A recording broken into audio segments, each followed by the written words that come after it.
नमस्कार. आकार drawing and craft चॅनलवर आपल्या सगळ्यांचं स्वागत आहे. छत्रपती शिवाजी महाराज जयंती, शिवजयंती महाराष्ट्रातील एक सण उत्सव आहे.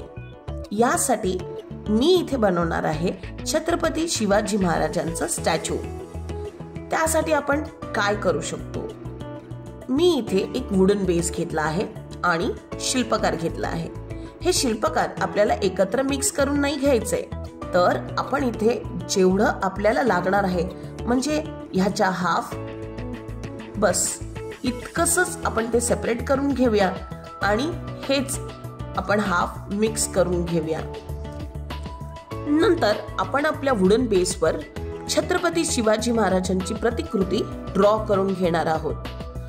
मिक्स केलेल्या एमसीलवर तुम्हाला फटाफट काम करायला सुरुवात करायचं आहे, कारण एमसील शिल्पकार किंवा शिल्पकार क्ले हे फार लवकर कडक होतं आणि मग त्यावर तुम्ही काम करू शकणार नाही. जोपर्यंत ते नरम आहे त्याला आपण व्यवस्थित शेप देऊ शकतो, जसं पाहिजे तसं पसरवू शकतो. आणि म्हणूनच जे ड्रॉ केलेली आकृती किंवा प्रतिकृती आहे त्यावर आपण एमसील थोडं एमसील घेऊन त्याला त्याचा शेप देणार आहोत. तुम्ही इथे पाहू शकता की अशा प्रकारे तुम्ही तो शेप त्याला आणू शकता. तुमच्याकडे असे टूल्स नसतील तर इथे तुम्ही बऱ्याच वेगवेगळ्या टूल्सचा यूज करू शकता. कटर यूज करू शकता, स्पून किंवा बऱ्याच असे जे टोकेरी काही टूल्स आपल्याकडे असतात त्याचा वापर तुम्ही इथे करून घेऊ शकता. इथे मी चेहऱ्याला देखील तशाच पद्धतीने शेप देत आहे. छत्रपती शिवाजी महाराज शिवजयंती साजरी करण्यामागचा उद्देश काय हो?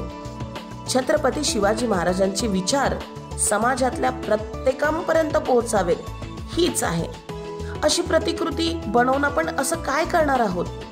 आपण करणार आहोत आपल्या घरात त्यांचं आगमन, आपल्या घरात त्यांची प्रतिष्ठा, त्यांचे विचार हे नेहमी आपल्या डोळ्यासमोर असावेत असं आपल्याला जर वाटत असेल तर अशा प्रकारचे स्टॅच्यू, त्यांचे फोटो आणि त्यांचे फ्रेम आपल्या घराघरात प्रत्येक कॉर्नरमध्ये असलेच पाहिजे. कारण विचार हे फार महत्वाचे आहेत. आपण शिवजयंती कशी साजरी करू शकतो? आपण घर बसल्या अशा प्रकारचे चित्र, ड्रॉइंग, काही क्राफ्ट त्यांच्याबद्दल करता येत आहे का? त्या माध्यमातून मुलांना त्यांचे विचार आपण काही देऊ शकतोय का? हे आपण नक्कीच करू शकतो. आणि या माध्यमातून, या अशा कलाकृतींतून आपण त्यांच्या विचारांना चालना देऊ शकतो. आपल्या नेक्स्ट जनरेशन, आपल्या मुलांना त्यांच्याबद्दलचा महत्त्व पटवून देऊ शकतो. आणि हेच आपण या अशा पद्धतीच्या क्राफ्टमधून आपण ते जे आपल्याला साध्य करायचं आहे ते आपण फार सोप्या पद्धतीने करू शकतो. इथे मी एमसील वर्क पूर्ण करून घेतला आहे. हळूहळू मी त्याला शेप दिला. हळूहळू महाराजांच्या चेहऱ्यावरचे छोटे छोटे डिटेलिंग्स कट त्याच्यात कोरून घेतले आणि नंतर 24 तास हा जो क्ले वर्क आहे ते सुकून घेतल्यानंतर मी त्याला इथे ॲक्रेलिक कलरने कलर करत आहे. थोडंफार चेहऱ्यामध्ये तुम्ही काही छोटे छोटे डिटेलिंग्स करू शकता 3D मध्ये. ॲक्रेलिक कलर करताना तुम्हाला एक लक्षात घ्यायचं आहे, त्याच्यामध्ये तुम्हाला कोणत्याही प्रकारचं सॉल्व्हंट बेस किंवा पाणी मिक्स करायचं नाहीये.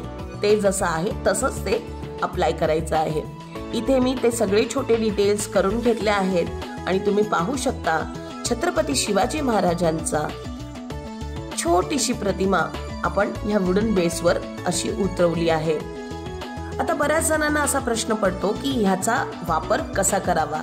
तर याचा वापर तुम्ही रेफ्रिजरेटर मॅग्नेट म्हणून वापरू शकता, डोअरवर शोपीस म्हणून वापरू शकता, वॉलवर आपण डेकोरेटिव्ह सजवू शकता, तुमच्या कबडवर तुम्ही हे सजवू शकता, तुमच्या टेबलवर तुम्ही ठेवू शकता, तुमच्या एखाद्या शेल्फमध्ये तुम्ही हे ज्या पद्धतीने दाखवलं आहे ते तसंच तिथे लावू शकता.